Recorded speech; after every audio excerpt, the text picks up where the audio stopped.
পুরুলিয়াতে এখনো ধরা পড়েনি বাঘ, এখনো বাঘে আনা যায়নি বাঘকে।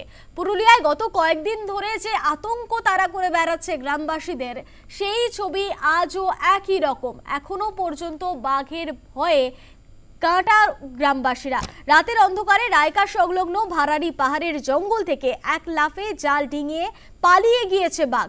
শুক্রবার রাতেই বাঘ মানবাজার ২ নম্বর ব্লকের নেকড়া গ্রামের পাশ দিয়ে হাতিরাম গোড়ার জঙ্গল পেরিয়ে বড় গ্রামের দিকে যাচ্ছিল। ওই সময় বন দফতরের প্রচার গাড়ি রাস্তায় পেয়ে বাঘ আবার ইউটার্ন নিয়ে হাতিরাম গোড়া মাঝে যে জঙ্গল, সে জঙ্গলে প্রবেশ করে।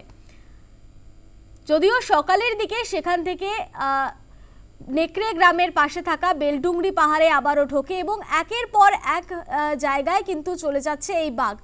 কিন্তু কিছুতেই বন দফতর বাঘে আনতে পারছে না এই বাঘকে। ৬ দিন পেরিয়ে গিয়েছে, এখনো পর্যন্ত বাঘের আতঙ্ক গ্রামবাসীদের মনে। মিলছে পায়ের ছাপ, দেখাও যাচ্ছে বারবার, কিন্তু কিছুতেই জালে ধরা পড়ছে না এই বাঘ।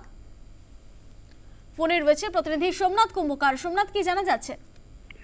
দেখো স্নেহা, যে বিষয়টি ঘটছে যে আজ ৭ম দিনেও কিন্তু অধরা এই বাঘ। গতকাল রাত্রিবেলায় এই বাঘ রায়কার জঙ্গল ছেড়ে, রায়কার জঙ্গল তোমাকে যেমন আগের দিন জানিয়েছিলাম যে রায়কার জঙ্গল সংলগ্ন যে ভাড়ারি পাহাড়, সেই পুরো পাহাড়টি ৫ কিলোমিটার জুড়ে জাল দিয়ে ঘিরে ফেলা হয়েছিল। তারপরেই দেখা যায় যে রাত্রি ৮টার পর এই বাঘ জাল টপকে এখান থেকে পালিয়ে যায় মানবাজার ২ নম্বর ব্লকের নেকড়া গ্রামের পাশ দিয়ে সীতারামগড়ার জঙ্গলের দিকে। সেখানে বন দপ্তরের যে প্রচার গাড়ি প্রচার করে বেড়াচ্ছিলেন যে বাঘ এসছে এলাকায়, মানুষকে সতর্ক করার যে প্রচার, সেই প্রচার গাড়ির মুখোমুখি হয়ে যায় বাঘ।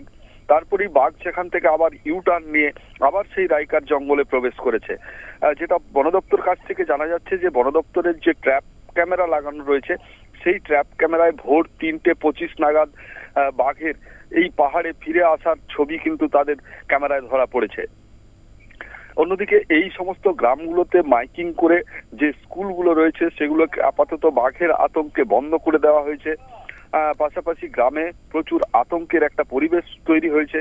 গ্রামের মানুষেরা জঙ্গলে কেউ যাচ্ছেন না, জঙ্গলে তাদের পোষ্যদেরও নিয়ে যাচ্ছেন না, কারণ এই বাঘের গলাতে যেহেতু কোনো রেডিও কলার লাগানো নেই, সুতরাং এর অবস্থান বুঝতে যথেষ্টই বেগ পেতে হচ্ছে বন দপ্তরকে। তার পায়ের ছাপের উপরই ভরসা। যদিও গত ২ দিন ধরে বাঘের দর্শন মিলেছে, স্থানীয় মানুষ সহ বন দপ্তরের কর্মীরা দেখেছে বাঘকে, কিন্তু বাঘকে বাঘে আনার যে চাপ, কারণ এই জঙ্গলের যা ভৌগোলিক চিত্র, সেই ভৌগোলিক চিত্রের কারণেই বাঘকে কিন্তু ধরা সম্ভব হচ্ছে না বা খাঁচাবন্দি করা সম্ভব হচ্ছে না।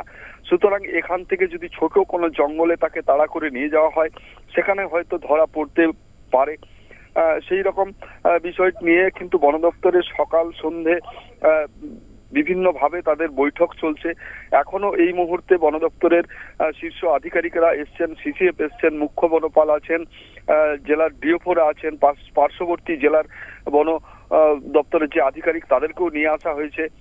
সুতরাং মিটিং চলছে, মিটিং শেষেই সিদ্ধান্ত নেবে যে কি কৌশল নেওয়া হবে আজ এই শনিবার দিন। ধন্যবাদ সোমনাথ।